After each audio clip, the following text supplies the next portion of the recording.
Your dog has been trying to save you and you never even noticed. There is something happening in your home every single day, something quiet, ancient, and profoundly misunderstood. Your dog is doing something that science is only now beginning to fully understand. Most people think they own a dog. They buy the food, choose the bed, schedule the vet visits. But that framing has it completely backwards, and once you see it differently, everything changes. The truth is that dogs chose us long before we ever thought to choose them. That partnership was struck tens of thousands of years ago in the cold dark of early human history. And the bond formed back then didn't just give us a companion. It rewired us. It changed what we are capable of feeling, surviving, and becoming as a species. But here is the part most people never stop to consider. That ancient bond didn't end when civilization was built. It's still running right now, in your living room, in your dog's eyes. This is not about nostalgia or sentiment, or the kind of thing people say because they love their pets. This is about biology, evolution, and a truth that quietly rewrites what you thought you knew. Researchers have discovered something remarkable. When humans and dogs lock eyes with each other, both species release oxytocin, the same bonding hormone triggered between a mother and her newborn child. The same one. This is not coincidence, this is co-evolution.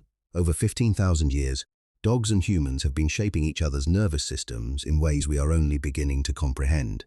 They trained us too. Neuroscientists have confirmed that the brains of dogs contain the same ancient emotional structures found in human brains. The amygdala, the limbic system, the regions governing fear, love, joy, and grief. This means your dog is not pretending to feel. It is not performing loyalty for a reward. The emotions you see reflected in that face are real. They are neurologically, measurably real.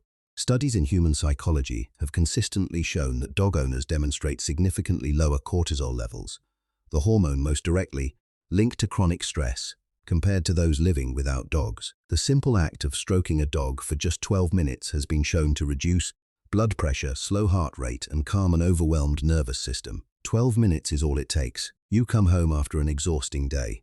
You barely get the door open before it starts. The spinning, the whimpering, the full-body explosion of joy that seems almost too intense for a simple hello. Most people laugh it off.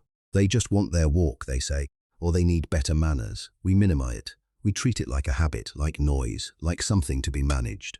But behavioral scientists describe that greeting as a ritualized emotional release, a neurological response to the return of the single most important being in your dog's entire world. That being is you. Your dog counted it every second you were gone. That chaos at the door is not excessive. It is accurate. It is the exact, honest measure of how much your presence means to them. Your dog follows you from room to room. You go to the kitchen, they go. You go to the bathroom, they sit outside the door. You've probably found it endearing, maybe occasionally annoying. The common interpretation is separation anxiety or poor training. We tend to see it as dependency, as if following you everywhere is somehow a flaw that needs correcting rather than understanding. Evolutionary psychology sees it differently. Dogs are pack animals, and in every pack, across all of evolution, the most vital survival behavior is staying close to the one you trust most. You are their pack. When your dog follows you, they are not being clingy. They are honoring a social contract written deep in their DNA, choosing over and over every single ordinary day to remain by your side. Sometimes your dog just stares at you. Not for food, not before a walk. They simply sit across the room and hold that deep, unblinking gaze in your direction. Still, patient, unwavering. People often wonder if something is wrong. Is it hunger? Is it discomfort? Or is the dog just drifting, looking through you rather than at you, thinking about absolutely nothing at all?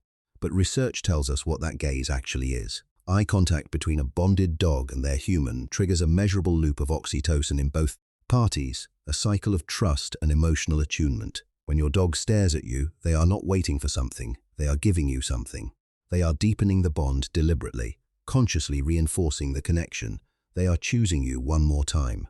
Think about the last time you cried alone, or sat quietly in a dark room after a conversation that left you hollowed out. Did your dog come to you? Did they press close without being called? We often dismiss this as timing, or we assume they wanted attention at that same moment by coincidence. We don't give them credit for what they actually detected and responded to. Research confirmed that dogs respond distinctly to human crying, differently than to humming or neutral speech. They move closer. They orient toward the distress. They make deliberate physical contact. This is not accident. Your dog doesn't need you to explain your pain. They smell the shift in your body chemistry. They hear the change in your breathing. They know before you've finished processing it yourself. Have you noticed your dog leaning against your legs? Not during play, not angling for food, just a slow, deliberate press of their body weight into yours. Warm, steady, without asking for anything. It seems so small, most people barely register it. They shift their weight, maybe reach down to scratch an ear, and move on without understanding what just happened between them. In canine body language, physical contact initiated without a direct trigger is among the most profound expressions of trust a dog can offer. It is not passive, it is intentional communication. When your dog leans into you, they are saying something that their body can express more clearly than any sound. They are saying, "I feel safe here, I feel safe with you." Dogs in the wild sleep in tight, warm clusters, not only for warmth but for the kind of safety that only comes from surrounding yourself with those you trust completely. When your dog chooses to sleep at your feet, pressed against your back, or curled into the bend of your knees, they are not just resting, they are communicating something ancient. Sleep is a dog's most vulnerable state. And in that moment, as consciousness fades, their deepest survival instincts decide who is safe enough to be near. Night after night, they chose you. There is a moment some dog owners know well. You come through the door or settle onto the couch, and your dog appears, carrying their most beloved toy, offering it to you directly. It's easy to see this as them wanting to play, and sometimes that's part of it. But many owners report that the toy is offered and then not played with, just presented, left with you. Canine behaviorists believe this gesture is rooted in something older. The act of offering a prized possession is, across almost all social animals, a ritualized act of trust and inclusion. You are being welcomed. When your dog brings you their toy, they are not asking for a game. They are sharing what matters most to them, offering their most important thing to their most important person. That is love.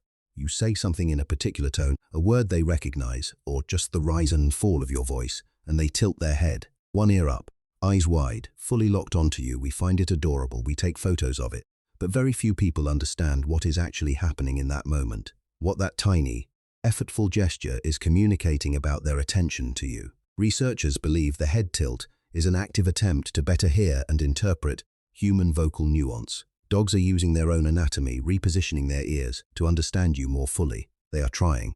They are working to understand you.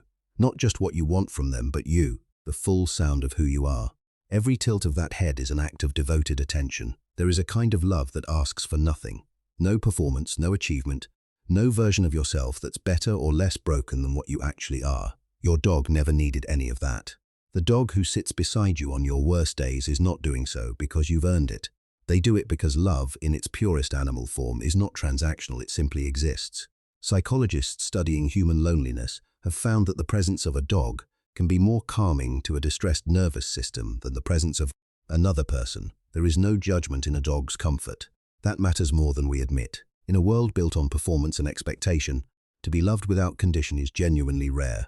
Your dog offers that every day without knowing how extraordinary that gift truly is. Children who grow up with dogs show measurable differences in empathy development, emotional regulation, and social resilience. Something about living alongside unconditional love quietly teaches us how to offer it ourselves. And for adults moving through grief, illness, or isolation, dogs have been the single consistent thread of connection in otherwise unraveling lives.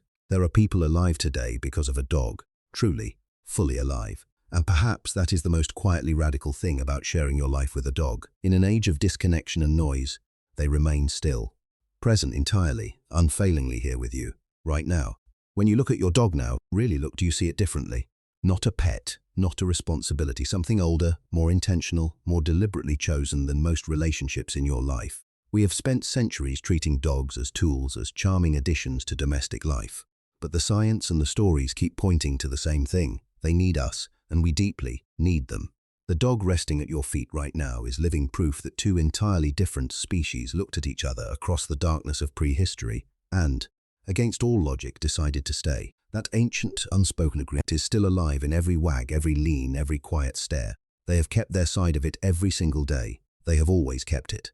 The question we must all eventually sit with is this: not what do I give my dog, but what has my dog already given me without being asked?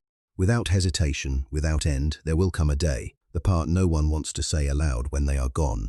When the space beside you is just space, when the house goes quiet in a new way, and when day arrives, you will know, with a clarity that nothing else quite matches, how much that small, wholehearted creature changed the shape of your days, your mood, your heart. So for now, today, let them lean against you. Let them follow you from room to room.